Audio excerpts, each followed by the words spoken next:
I'd always been the new kid. This would be my third school in under a year, and by now I'd developed a kind of practiced invisibility. But nothing about that morning, nothing about the way the sun hung low in the May sky or the gentle hum of cicadas in the hedges, prepared me for Smokehouse. 0:05, I was trudging down Maple Avenue, my backpack straps cutting into my shoulders, when the first of them appeared. A group of kids clustered on the curb, faces tight with some shared, unspoken dread. They weren't simply avoiding the house, they were actively steering clear of the patch of lawn in front of it, veering into the street as though it might reach out and pull them in. My curiosity spiked. I slowed my pace and let them drift ahead, watching as they circled around some invisible center point and then scuttled back to the sidewalk. To me, the house looked innocuous. A pale mint green paint job, immaculate lawn mowed in perfect stripes, a broad bay window revealing a sunlit living room trimmed in white wainscoting. Inside, a single yellow lounge chair sat next to a small ebony side table. A brass reading lamp arched over the chair, its light off, and on the table rested an ashtray so pristine it looked as though it had never held a drop of ash. The entire scene felt staged like the living room of an upscale furniture showroom, but there was no for sale sign, no open house banner fluttering in the breeze, only a blank slate of perfection. 1:08 by 9:30, I had slipped into the back of Miss Hargrove's third period class late, sweaty and panting. I hadn't even bothered to try to catch my breath before the whispers began. Heads turned, eyes followed me to the seat at the end of the row. A few stifled giggles when I tripped trying to sit down. The teacher's introduction was perfunctory. She didn't bother to ask my name. I mumbled it amid tuts and half-smiles, feeling every eye burn into my back the rest of the lesson. When lunch finally rolled around, I expected the usual solitude. But as I queued for mystery meat and limp fries, fragments of conversation drifted my way. Heard somebody got taken whole by SmokeHouse last week. Nobody even remembers his name. They say you call out from the window and the chair rocks, even though no one's there. Part of me laughed. Another part whispered that I should keep moving, keep my head down. But something about the house gnawed at me. By the time I carried my tray to an empty table, I was decided. I would find out what made SmokeHouse so terrifying. 2:31. The final bell rang like a declaration. I caught up with the group halfway down the hallway. 10 or 12 kids forming a ragged procession toward the side gate. No adults in sight, no cameras, just the hush and the thrill of a dare. One of the older boys, Jake, stood at the front, chest out, voice too loud. "All right, chicken, you go first," he challenged the kid beside him. The kid blanched, lips trembling. He took a step forward, then another and froze, the way a deer might when it realizes the headlights are on. We watched as he teetered by the fence, eyes darting between the chapel-like silence of the house and the expectant stares of the crowd behind him. Then he turned pale, muttered "forget it," and bolted back into the street. I should have felt relief for him. Instead, my heart hammered. "You go." Jake spat at me before returning to mock the kid who'd backed out. My pride flared. If I didn't step up, I'd be the next target. Emboldened, I closed the gap in 2 strides. 3:53. From the sidewalk, the house seemed to loom taller, as though sensing my approach. Every instinct screamed at me don't do this, but I pressed on. The gate gave barely an inch of protest as I pushed it open, its hinges creaking like a joint dislocating. The grass underfoot felt springy, too lush, almost unnatural. Each step toward the porch made my pulse thump in my ears. I imagined 100 red flags, the rocking chair moving of its own will, a face pressed to the window, a whisper carried on dead air. I mounted the 3 steps onto the porch. The floorboards were flawless, not a knot or a blemish. I raised my hand to the front door, painted the same soft mint green as the exterior, and hovered, fingertips trembling. I could see my reflection in the glass pane, distorted and small. A sudden breeze stirred the chimes hanging in the eaves, only there were no chimes. I swallowed the cold lump in my throat and stared back at the yellow chair. It looked almost warm, like it wanted me to sit. The thought made me recoil. Something about its perfect upholstery, the smooth curve of its arms, seemed too deliberate, too inviting. I glanced over my shoulder. Jake and the others were lined up on the curb, mouths hanging open, as if they'd just seen a ghost. My palms were slick. I took a breath, then another. I didn't knock. I didn't push the door. Instead, I took one more step onto the porch, letting the gate click shut behind me with a finality that made the hair on my arms stand up. My foot hovered at the edge of the doormat, a simple woven rectangle that looked brand new. The world felt noiseless, suspended. I thought of all the towns my father's service had carried me through, of the other kids who bullied me for being the outsider, and I told myself, you've been through worse. But as I stared at that doormat, frozen, I realized that no amount of moving schools had taught me how to face SmokeHouse. Moments stretched. The sunlight shifted, casting the bay window's reflection onto the porch. In that distorted gleam, I saw something behind the yellow chair, a hint of movement, but maybe just my imagination. My breath hitched. The fear in my chest tightened like a fist. Then, with the smallest of shudders, the chair rocked. Not a creak, no mechanical groan, just a subtle, slight tilt backward, as if the occupant had stood and left the room in mid-thought. My stomach lurched. I locked eyes with the chair's backrestilo against yellow. Impossible yet undeniable. I wanted to run. I wanted to turn and join the others who were already backing away. But something curiosity, bravado, sheer disbelief kept me there. I reached out a trembling hand toward the door handle. I stopped, because I realized then that the real test wasn't stepping onto the porch. It wasn't knocking or opening the door, or even the risk of sitting in that chair. It was admitting that here, in this perfect, silent house, I was standing on the edge of something I didn't understand, something that refused to be dismissed as mere rumor. And there, frozen on that porch, I knew that Smokehouse had just begun to notice me. Elliot held his breath as the taunts ricocheted around him. He'd spent the morning tripping over his own feet in social studies and absorbing the laughter that followed. Now he stood before Smokehouse, the center of every whispered terror in his new town. If he could conquer this dare, he'd never have to endure another lonely lunch hour. The adrenaline coiled in his chest as he stepped from behind the tree and announced, "I'll do it." A hush fell over the small crowd. Jake jabbed a finger at him. "What? You? The new kid? Go on then, show us what you've got."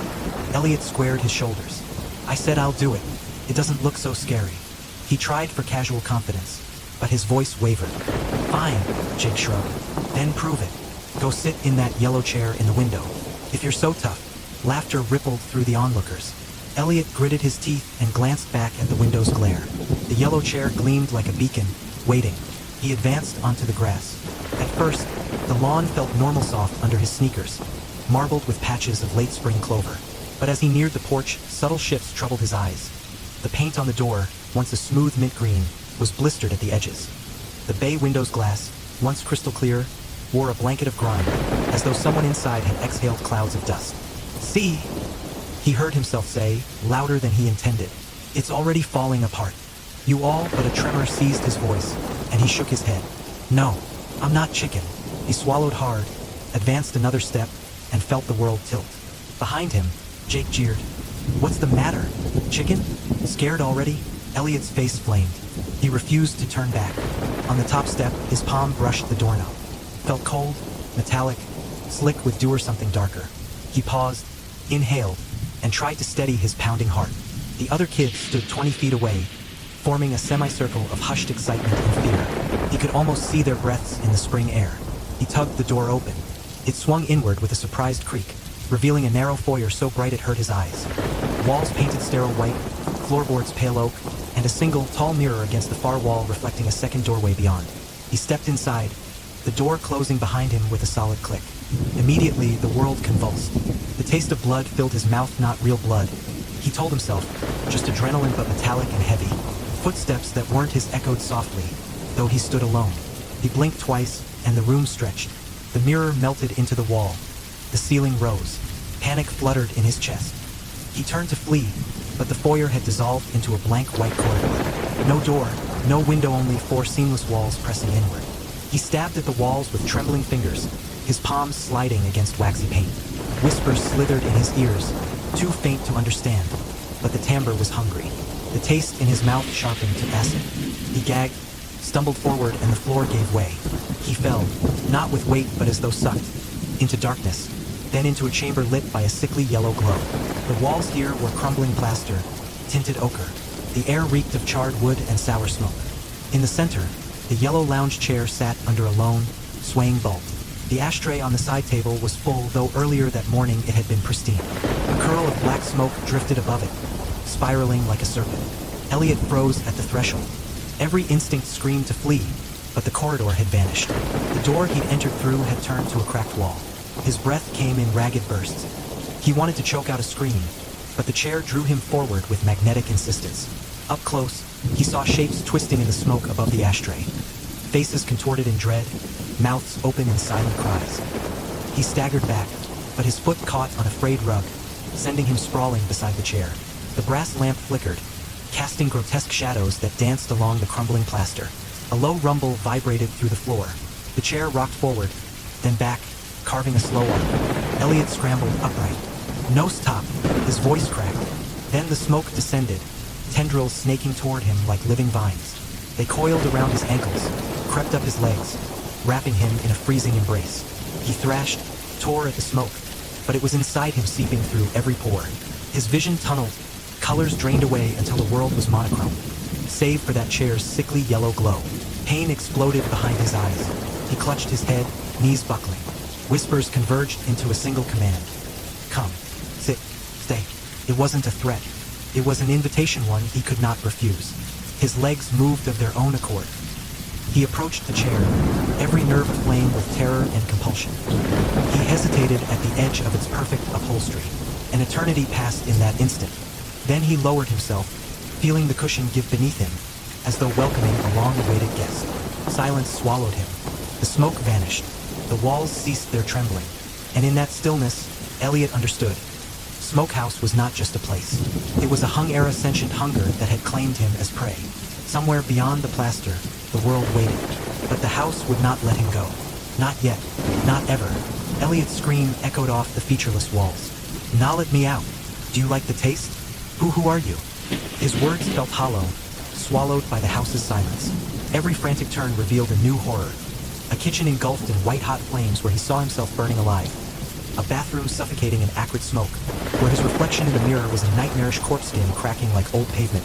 Yellowed teeth gnashing in a silent snarl. The world tilted and spun, his senses unraveling in a storm of fear. Time fractured. Seconds stretched into an eternity of burning panic, until the only thing that remained was the metallic tang of smoke at the back of his throat and a whisper in his mind that seemed to breathe his name. Do you taste it? The smoke. The floor beneath his feet rippled, the walls oozing a slick, mucus-like sheen that pulsed in time with his racing heartbeat. He pressed his trembling hand to the cold surface, fingertips sliding through the wet film, and felt an electric sting shoot up his arm. What do you want from me? He croaked. A single bare bulb blinked overhead, bathing the chamber in a hallucinating strobe.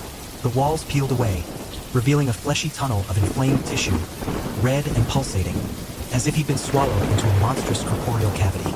At the far end, a solitary door white now stained at the edges with sickly yellow loomed like the thin-messed sliver of hope. Anger and terror warred in Elliot's chest. He pounded on that door with all his strength, each knock rattling his skull, each echo a drumbeat of desperation. He screamed until his voice gave out, until his knuckles bled and the door shuddered. Then, with a final agonized heave, it ripped free, tearing through sinewy flesh that clung to its frame, and Elliot felt every ounce of trauma sink into his bones. He staggered backward, staring at the gash that had been the door, a raw wound oozing viscous fluid. This isn't a house, he whispered. It's a sickness, a death. Darkness pulsed at the edges of his vision, but a single image cut through. The yellow reading lamp, flickering faintly like a heartbeat, and next to it an ashtray overflowing with burnt matchstick-charred skeletons of forgotten fires. He remembered the dare, the taunts of the kids outside, the name Smokehouse. And then he heard the voice, low and amused.